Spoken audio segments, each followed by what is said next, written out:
It is 4 o'clock in the morning. Isidore has not returned to the Lycée Janson. He has no intention of returning before the end of the war of extermination which he has declared against Lupin.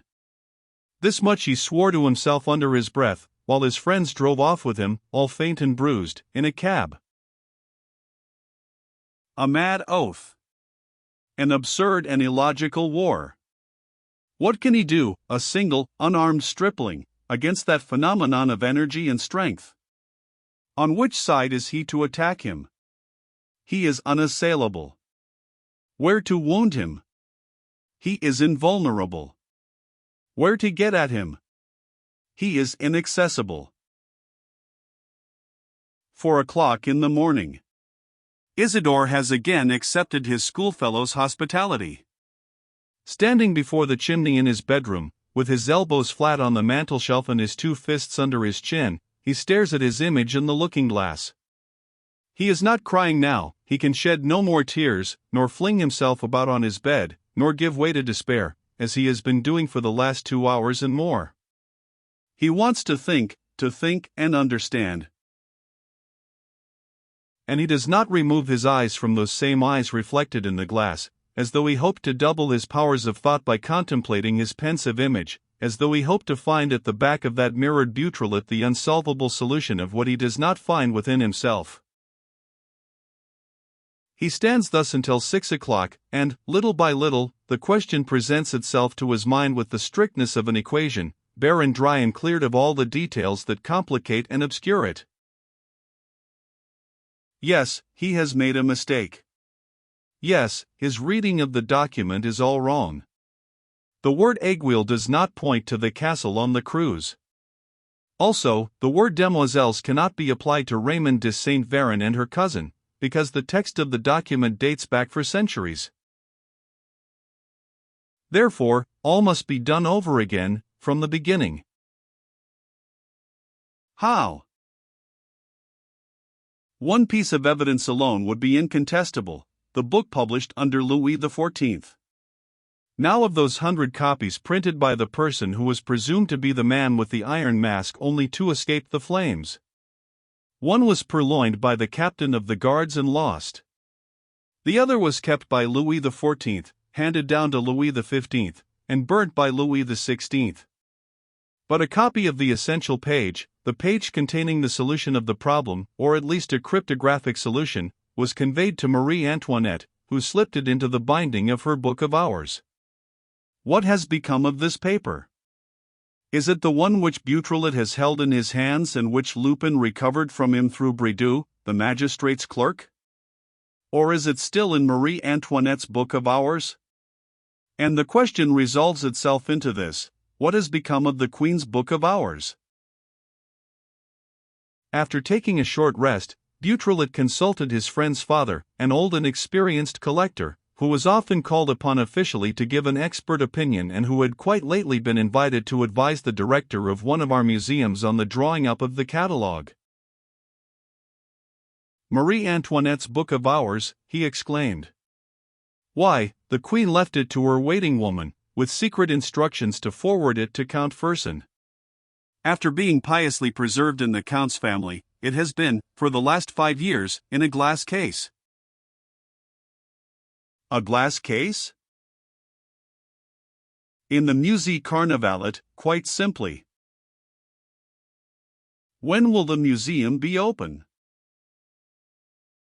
At 20 minutes from now, as it is every morning. Isidore and his friend jumped out of a cab at the moment when the doors of Madame de Sévigné's old mansion were opening. Hullo! M. Beautrelet. A dozen voices greeted his arrival. To his great surprise, he recognized the whole crowd of reporters who were following up the mystery of the Hollow Needle. And one of them exclaimed, "Funny, isn't it, that we should all have had the same idea? Take care, Arsène Lupin may be among us." They entered the museum together. The director was at once informed, placed himself entirely at their disposal, took them to the glass case and showed them a poor little volume, devoid of all ornament, which certainly had nothing royal about it.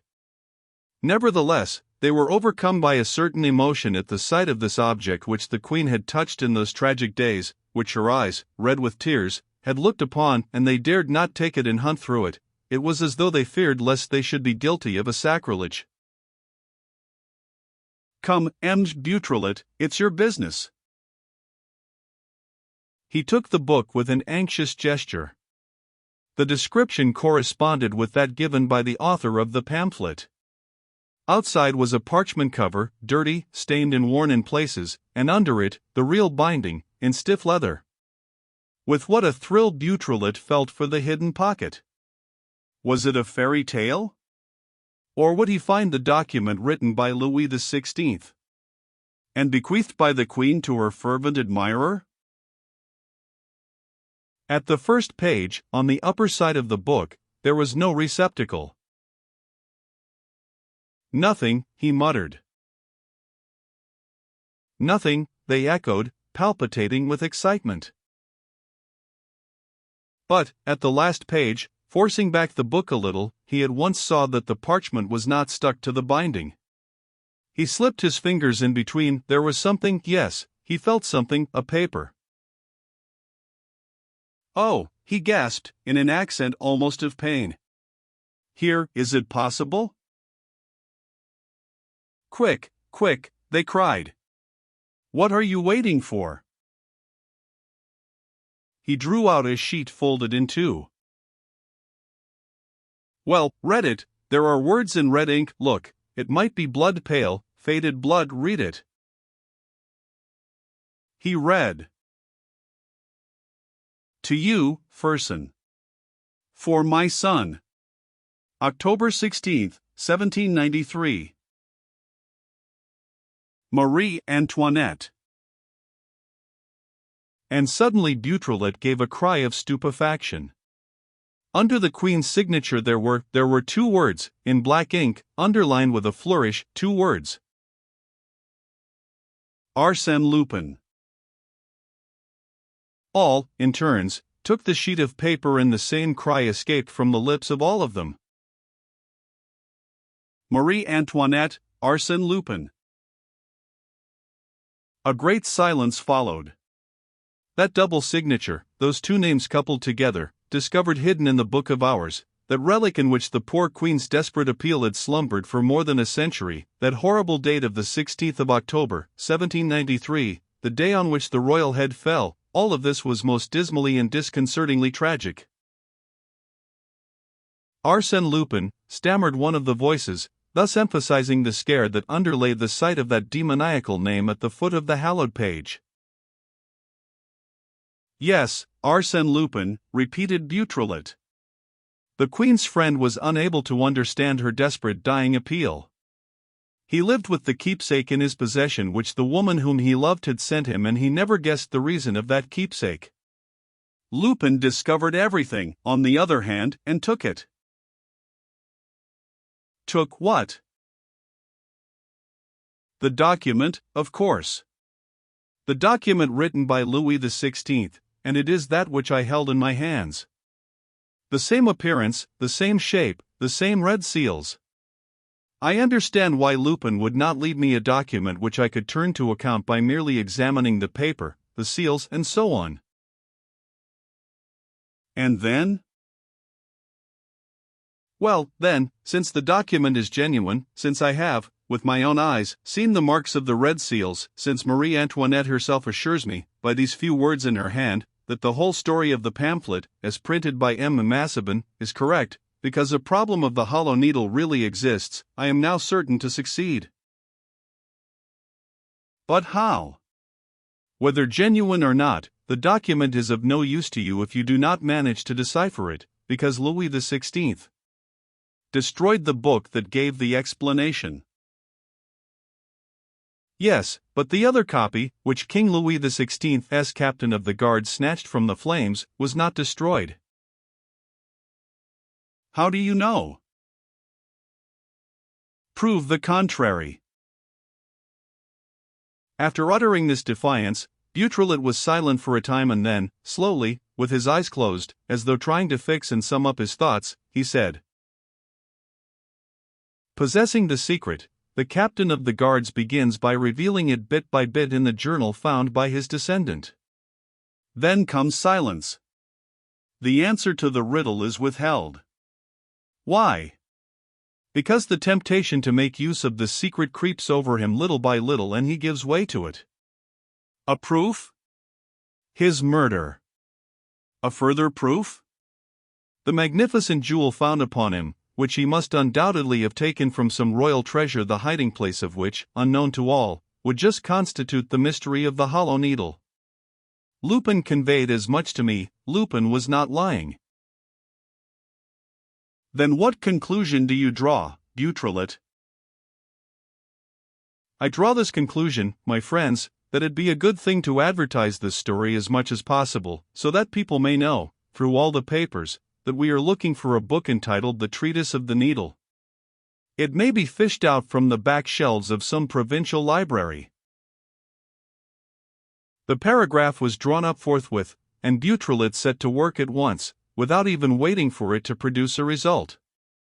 A first sense suggested itself: the murder was committed near Gaillon. He went there that same day. Certainly, he did not hope to reconstruct a crime perpetrated 200 years ago. But, all the same, there are crimes that leave traces in the memories, in the traditions of a countryside. They are recorded in the local chronicles. One day, some provincial archaeologist, some lover of old legends, some student of the minor incidents of the life of the past makes them the subject of an article in a newspaper or of a communication to the academy of his departmental town. Beautrelet saw 3 or 4 of these archaeologists. With one of them in particular, an old notary, he examined the prison records, the ledgers of the old bailiwicks and the parish registers. There was no entry referring to the murder of a captain of the guards in the 17th century. He refused to be discouraged and continued his search in Paris, where the magistrate's examination might have taken place.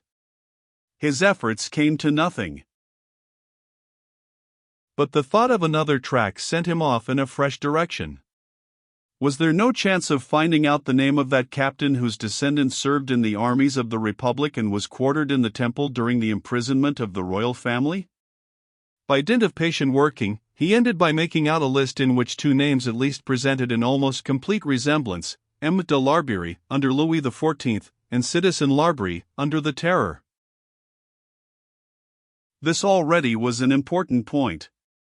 He stated it with precision in a note which he sent to the papers, asking for any information concerning this Larbeyrie or his descendants. It was M. Massabin, the Massabin of the pamphlet, the member of the Institute, who replied to him. "Sir, allow me to call your attention to the following passage of Voltaire, which I came upon in his manuscript of Le Siècle de Louis XIV. Chapter 25, Particularités et Anecdotes du Règne. The passage has been suppressed in all the printed editions. I have heard it said by the late M. de Camartin, intendant of finance, who was a friend of Chaumillard the minister, that the king one day left hurriedly in his carriage at the news that M. de Larbeyrie had been murdered and robbed of some magnificent jewels. He seemed greatly excited and repeated, 'All is lost, all is lost.' In the following year, the son of this Larbeyrie and his daughter, who had married the Marquis de Villines, were banished to their estates in Provence and Brittany. We cannot doubt that there is something peculiar in this. I, in my turn, will add that we can doubt it all the less inasmuch as M. de Chaumillard, according to Voltaire, was the last minister who possessed the strange secret of the Iron Mask. You will see for yourself, sir, the profit that can be derived from this passage and the evident link established between the 2 adventures. As for myself, I will not venture to imagine any very exact surmise as regards the conduct, the suspicions, and the apprehensions of Louis XIV. In these circumstances, but, on the other hand, seeing that M. de Larbeyrie left a son, who was probably the grandfather of Larbeyrie the citizen officer, and also a daughter, is it not permissible to suppose that a part of the papers left by Larbeyrie came to the daughter and that among these papers was the famous copy which the captain of the guards saved from the flames? I have consulted the country house yearbook. There is a Baron de Villines living not far from Rennes. Could he be a descendant of the Marquis? At any rate, I wrote to him yesterday, on chance, to ask if he had not in his possession a little old book bearing on its title page the word Aiguille, and I am awaiting his reply. It would give me the greatest pleasure to talk of all these matters with you. If you can spare the time, come and see me. I am, sir, etc., etc. P.S. Of course, I shall not communicate these little discoveries to the press. Now that you are near the goal, discretion is essential. Beautrelet absolutely agreed. He even went further. To two journalists who were worrying him that morning he gave the most fanciful particulars as to his plans and his state of mind. In the afternoon, he hurried round to see Massabin, who lived at 17, Quai Voltaire. To his great surprise, he was told that M. Massabin had gone out of town unexpectedly, leaving a note for him in case he should call. Isidore opened it and read: I have received a telegram which gives me some hope. So I am leaving town and shall sleep at Rennes. You might take the evening train and, without stopping at Rennes, go on to the little station of Villines. We would meet at the castle, which is 2.5 miles from the station. The program appealed to Beautrelet, and especially the idea that he would reach the castle at almost the same time as Massabin, for he feared some blunder on the part of that inexperienced man. He went back to his friend and spent the rest of the day with him. In the evening, he took the Brittany Express and got out at Villines at 6 o'clock in the morning. He did the 2.5 miles, between bushy woods, on foot. He could see the castle, perched on a height, from a distance. It was a hybrid edifice, a mixture of the Renaissance and Louis Philippe styles, but it bore a stately air, nevertheless, with its 4 turrets and its ivy-mantled drawbridge. Isidore felt his heart beat as he approached. Was he really nearing the end of his race? Did the castle contain the key to the mystery? He was not without fear. It all seemed too good to be true, and he asked himself if he was not once more acting in obedience to some infernal plan contrived by Lupin, if Massabin was not, for instance, a tool in the hands of his enemy. He burst out laughing. Tut, tut, I'm becoming absurd. One would really think that Lupin was an infallible person who foresees everything, a sort of divine omnipotence against whom nothing can prevail. Dash it all, Lupin makes his mistakes. Lupin, too, is at the mercy of circumstances. Lupin has an occasional slip. And it is just because of his slip in losing the document that I am beginning to have the advantage of him. Everything starts from that. And his efforts, when all is said, serve only to repair the first blunder. And blithely, full of confidence, Beautrelet rang the bell. Yes, sir, said the servant who opened the door. Can I see the Baron de Villines? And he gave the man his card. Monsieur le Baron is not up yet, but, if monsieur will wait. Has not someone else been asking for him? A gentleman with a white beard and a slight stoop, asked Beautrelet, who knew Massabin's appearance from the photographs in the newspapers. Yes, the gentleman came about 10 minutes ago. I showed him into the drawing-room. If monsieur will come this way. The interview between Massabin and Beautrelet was of the most cordial character. Isidore thanked the old man for the first-rate information which he owed to him, and Massabin expressed his admiration for Beautrelet in the warmest terms. Then they exchanged impressions on the document, on their prospects of discovering the book, and Massabin repeated what he had heard at Rennes regarding M. de Villines. The Baron was a man of 60, who had been left a widower many years ago and who led a very retired life with his daughter, Gabrielle de Villemon. This lady had just suffered a cruel blow through the loss of her husband and her eldest son, both of whom had died as the result of a motor-car accident. Monsieur le Baron begs the gentleman to be good enough to come upstairs. The servant led the way to the first floor, to a large, bare-walled room, very simply furnished with desks, pigeonholes and tables covered with papers and account books. The Baron received them very affably and with the volubility often displayed by people who live too much alone. They had great difficulty in explaining the object of their visit. "Oh, yes, I know, you wrote to me about it, M. Massabin.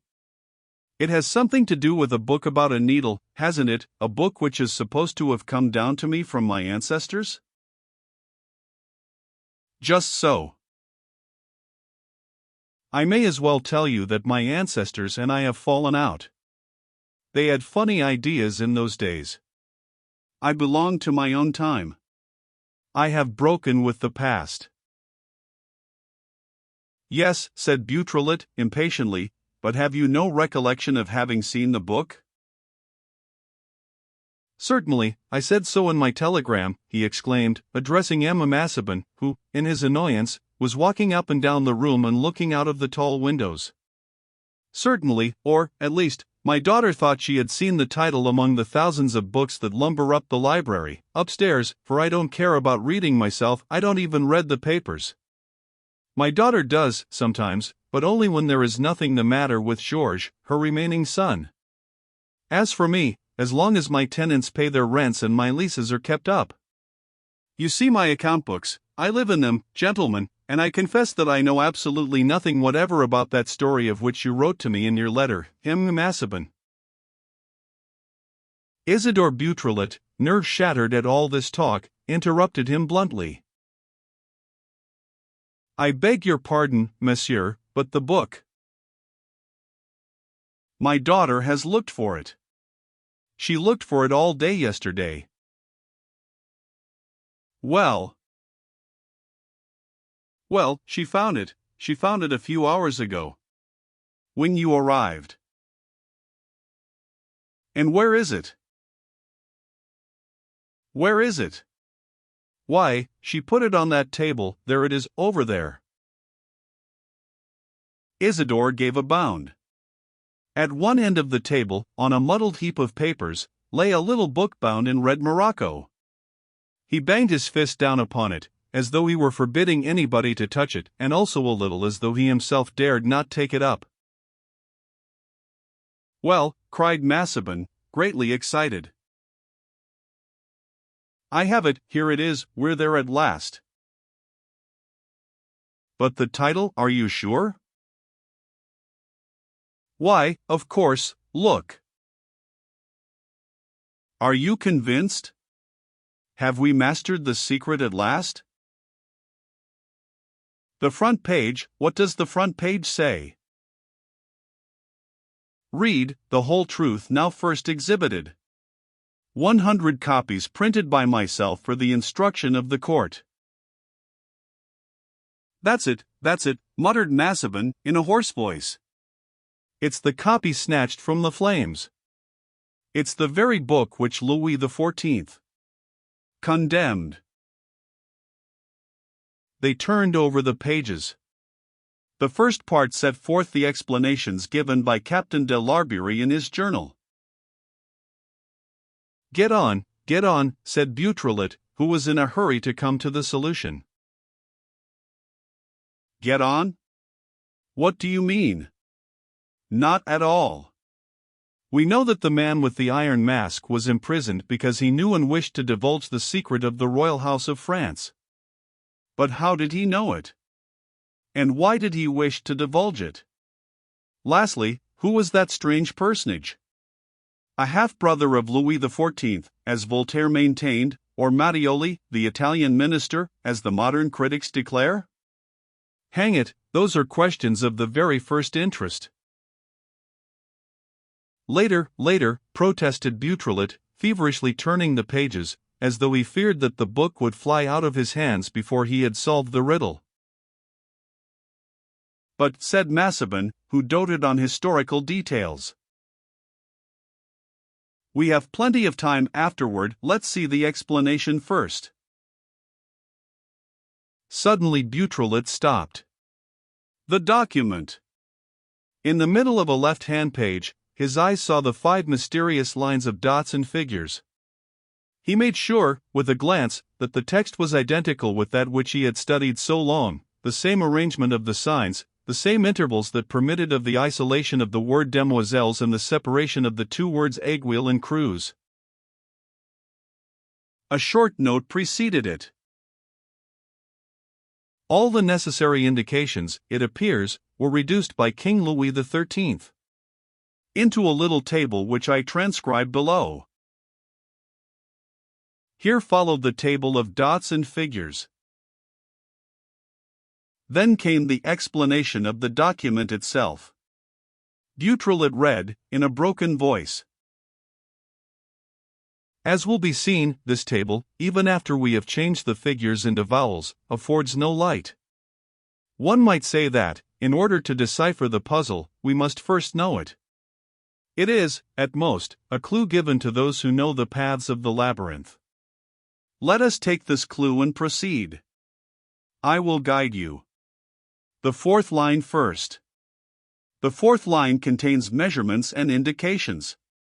By complying with the indications and noting the measurements set down, we inevitably attain our object, on condition, be it understood, that we know where we are and whither we are going, in a word, that we are enlightened as to the real meaning of the Hollow Needle. This is what we may learn from the first 3 lines. The first is so conceived to revenge myself on the king, I had warned him, for that matter. Beautrelet stopped, nonplussed. What? What is it? Said Massabin. The words don't make sense. No more they do, replied Massabin. The first is so conceived to revenge myself on the king, what can that mean? Damn, yelled Beautrelet. Well. Torn. 2 pages. The next 2 pages. Look at the marks. He trembled, shaking with rage and disappointment.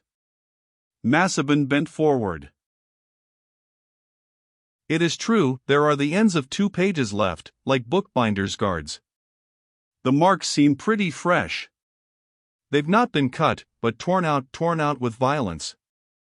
Look, all the pages at the end of the book have been rumpled. But who can have done it? Who? Moaned Isidore, wringing his hands. A servant? An accomplice? All the same, it may date back to a few months since, observed Massabin. Even so, someone must have hunted out and taken the book. Tell me, monsieur, cried Beautrelet, addressing the Baron, is there no one whom you suspect? We might ask my daughter. Yes, that's it, perhaps she will know. Madame de Villines rang for the footman. A few minutes later, Madame de Villemont entered. She was a young woman, with a sad and resigned face. Beautrelet at once asked her.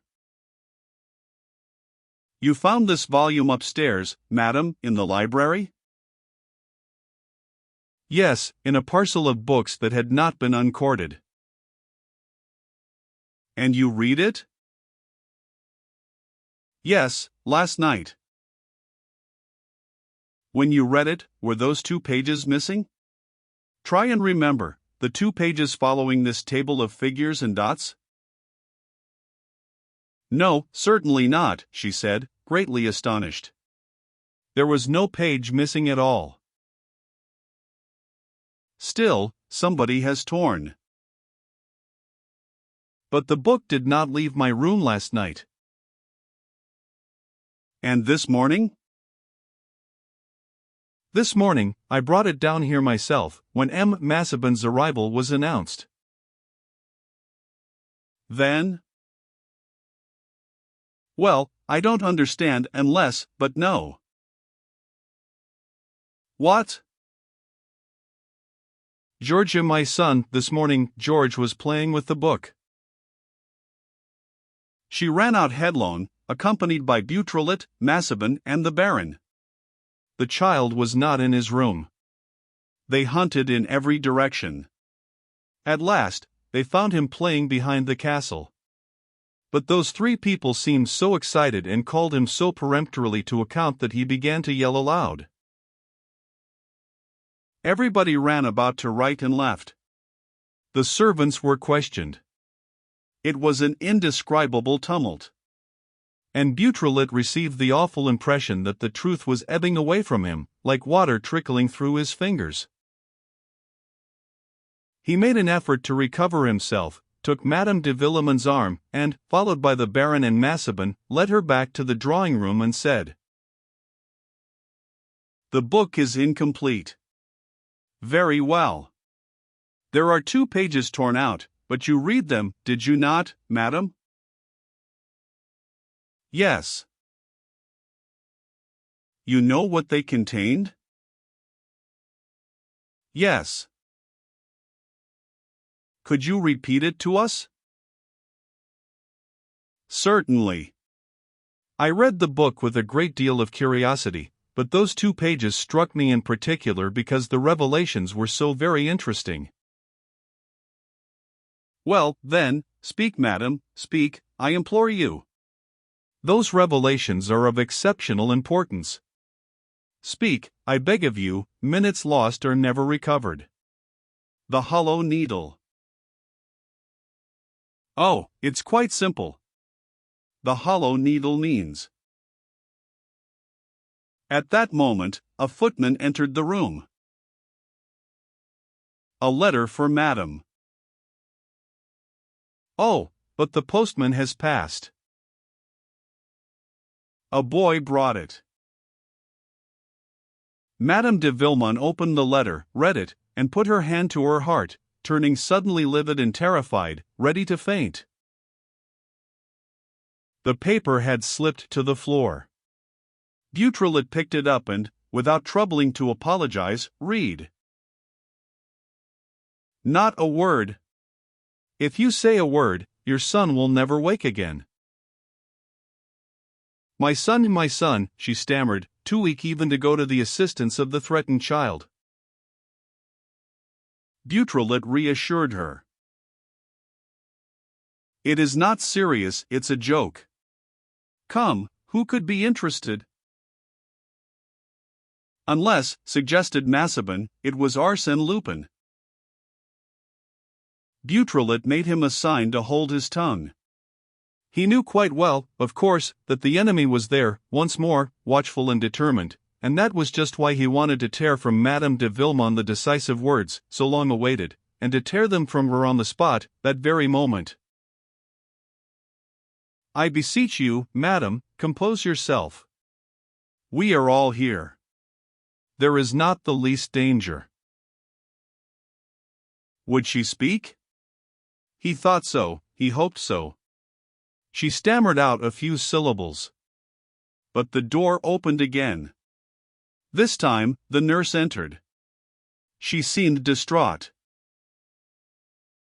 "Emma Georges, Madame Emma Georges." Suddenly, the mother recovered all her strength. Quicker than any of them, and urged by an unfailing instinct, she rushed down the staircase, across the hall and on to the terrace. There lay little Georges, motionless, on a wicker chair.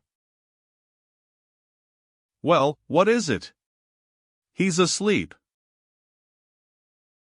"He fell asleep suddenly, madam," said the nurse.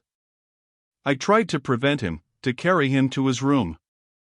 But he was fast asleep and his hands were cold."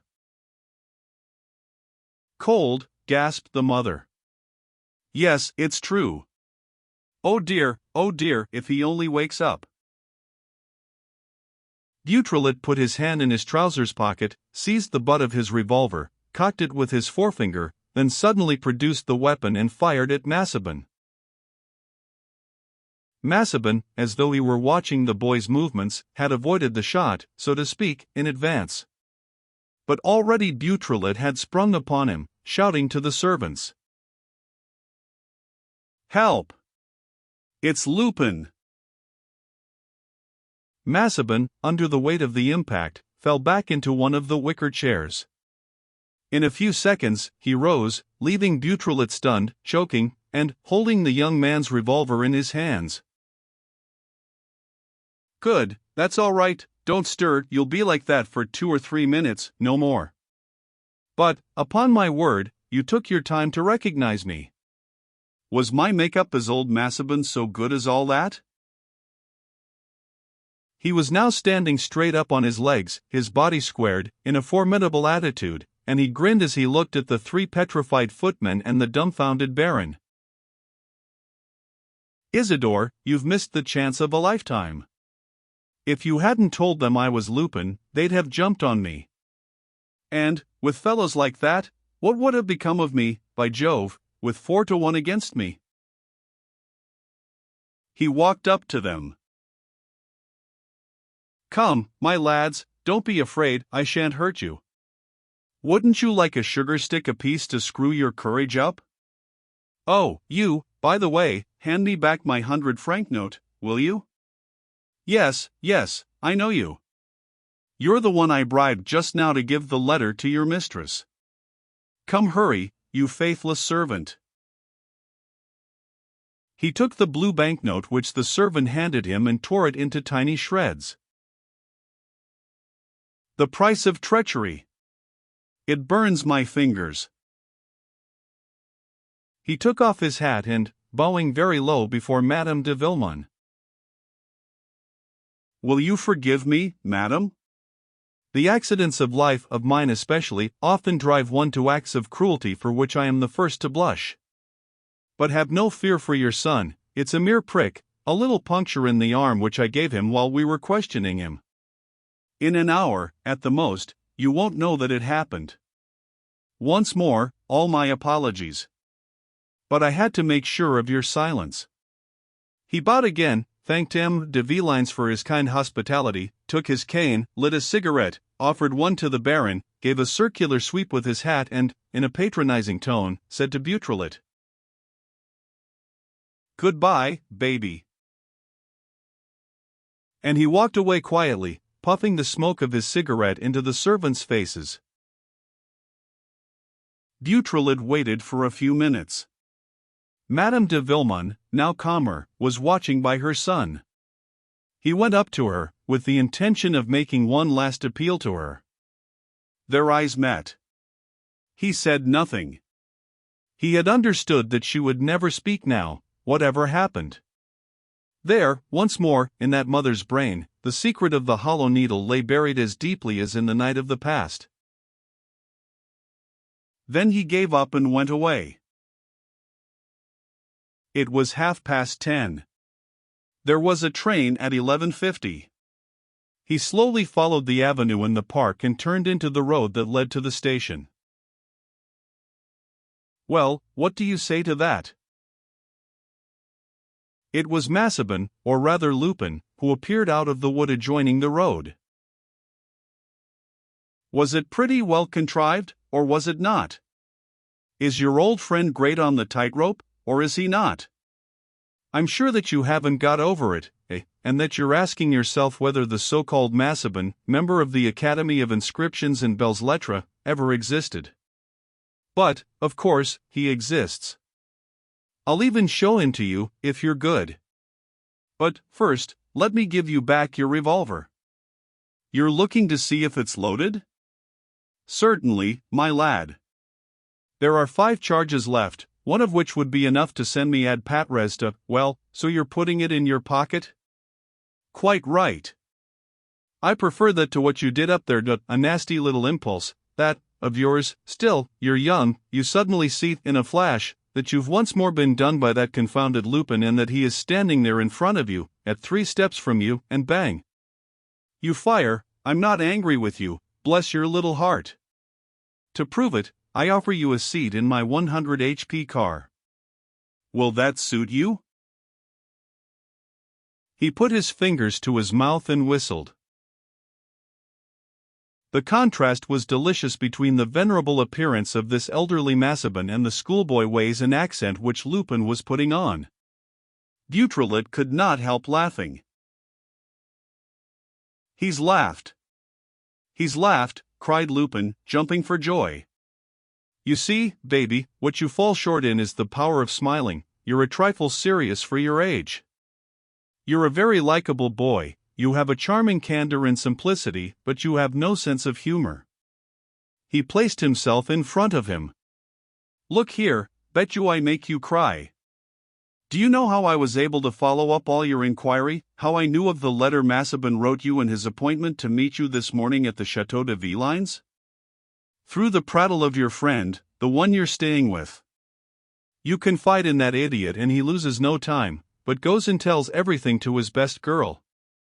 And his best girl has no secrets for Lupin. What did I tell you?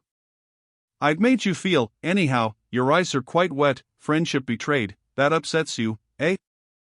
Upon my word, you're wonderful. I could take you in my arms and hug you. You always wear that look of astonishment which goes straight to my heart. I shall never forget the other evening at Gaillon, when you consulted me. Yes, I was the old notary, but why don't you laugh, youngster?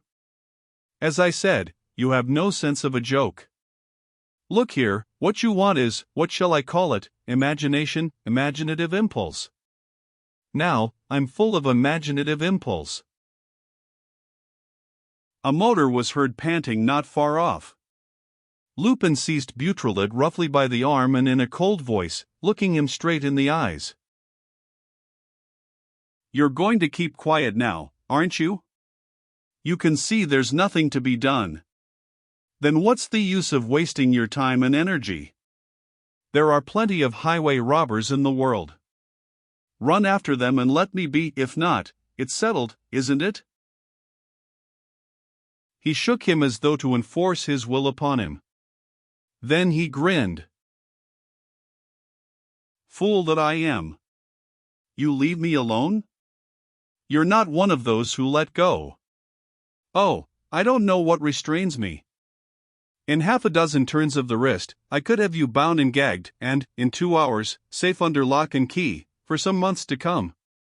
And then I could twist my thumbs in all security, withdraw to the peaceful retreat prepared for me by my ancestors, the kings of France, and enjoy the treasures which they have been good enough to accumulate for me. But no, it is doomed that I must go on blundering to the end. I can't help it, we all have our weaknesses, and I have one for you. Besides, it's not done yet. From now until you put your finger into the hollow of the needle, a good deal of water will flow under the bridges. Dash it all, it took me 10 days. Me, Lupin. You will want 10 years, at least. There's that much distance between us, after all." The motor arrived, an immense closed car. Lupin opened the door and Beautrelet gave a cry. There was a man inside and that man was Lupin, or rather Massabin. Suddenly understanding, he burst out laughing. Lupin said, "Don't be afraid, he's sound asleep. I promised that you should see him. Do you grasp the situation now? At midnight, I knew of your appointment at the castle. At 7 in the morning, I was there. When Massabin passed, I had only to collect him, give him a tiny prick with a needle, and the thing was done. Sleep, old chap, sleep away. We'll set you down on the slope. That's it, there, capital, right in the sun, then you won't catch cold. Good. And our hat in our hand. Spare a copper, kind gentleman. Oh, my dear old Massabin, so you were after Arsène Lupin." It was really a huge joke to see the two Massabins face to face, one asleep with his head on his chest, the other seriously occupied in paying him every sort of attention and respect. Pity a poor blind man. There, Massabin, here's 2 sous and my visiting card. And now, my lads, off we go at the 4th speed. Do you hear, driver? You've got to do 75 miles an hour. Jump in, Isidore. There's a full sitting of the Institute today, and Massabin is to read a little paper, on I don't know what, at 3:30. Well, he'll read them his little paper.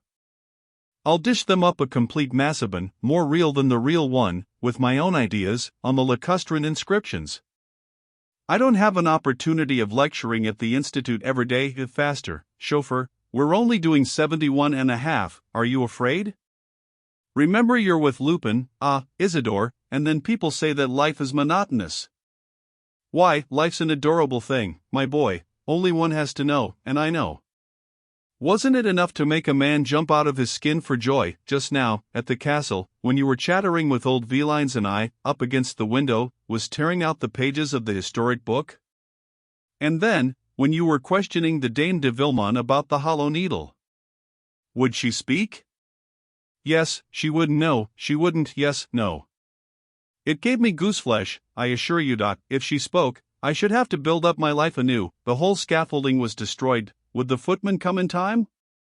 Yes, no, there he is. But Beautrelet will unmask me. Never. He's too much of a flat. Yes, though no, there, he's done it. No, he hasn't. Yes, he's eyeing me. That's it. He's feeling for his revolver. Oh, the delight of it. Isidore, you're talking too much. You'll hurt yourself. Let's have a snooze, shall we? I'm dying of sleep. Good night. Beautrelet looked at him. He seemed almost asleep already. He slept. The motor car, darting through space, rushed toward a horizon that was constantly reached and as constantly retreated. There was no impression of towns, villages, fields, or forests, simply space devoured, swallowed up. Beautrelet looked at his traveling companion, for a long time, with eager curiosity and also with a keen wish to fathom his real character through the mask that covered it. And he thought of the circumstances that confined them, like that, together, in the close contact of that motor car. But, after the excitement and disappointment of the morning, tired in his turn, he too fell asleep. When he woke, Lupin was reading. Beautrelet leant over to see the title of the book. It was the Epistolae ad Lucilium of Seneca the philosopher.